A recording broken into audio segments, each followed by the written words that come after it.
Rinig-marinig ang paglagapok ng barko na sinasakyan ng PCG, pagkatapos itong banggain ng China Coast Guard. Barko ng Pilipinas, binangga ng China sa Ayungin Shoal. Bumangga ang barko ng China Coast Guard CCG sa contracted boat ng Armed Forces of the Philippines AFP, na patungo sana sa Ayungin Shoal para sa resupply mission nitong Linggo ika-22 ng Oktubre. Ayon sa National Task Force for the West Philippine Sea, ang insidente ay nangyari bandang 4 minuto pasado alas 6 ng umaga nang nagdulot ng banggaan ng dangerous blockade maneuvers ng China Coast Guard vessel sa AFP contracted indigenous resupply boat Unaiza May 2 UM2 sa layong 13.5 nautical miles silangan, hilagang silangan ng BRP Sierra Madre.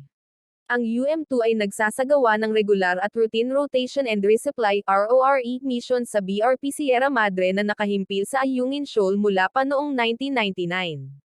The provocative, irresponsible, and illegal action of CCGV imperiled the safety of the crew of UM2, saad sa pahayag ng task force.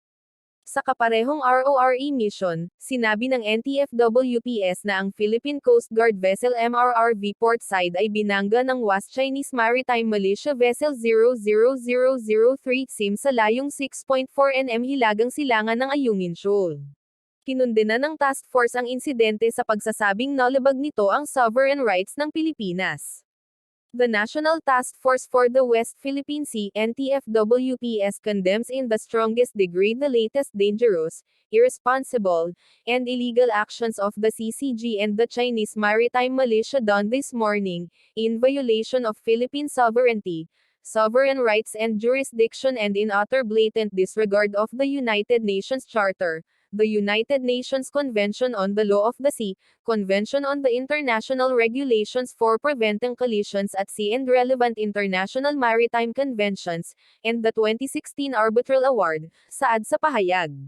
Nitong Linggo, sinabi ng CCG na legal ang pagharang nito sa illegal na pagbiyahe ng construction materials sa BRP Sierra Madre.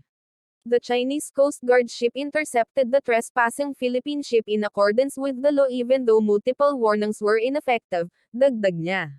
The Philippines' action seriously violated the international rules for avoiding collisions at sea and threatened the navigation safety of our ships. Our operations were professional, standardized, legitimate and legal, and the responsibility lies entirely with the Philippines, saad pa sa pahayag. Ang Ayungin Shoal ay matatagpuan 174 na kilometro sa Palawan at pasok sa exclusive economic zone ng bansa.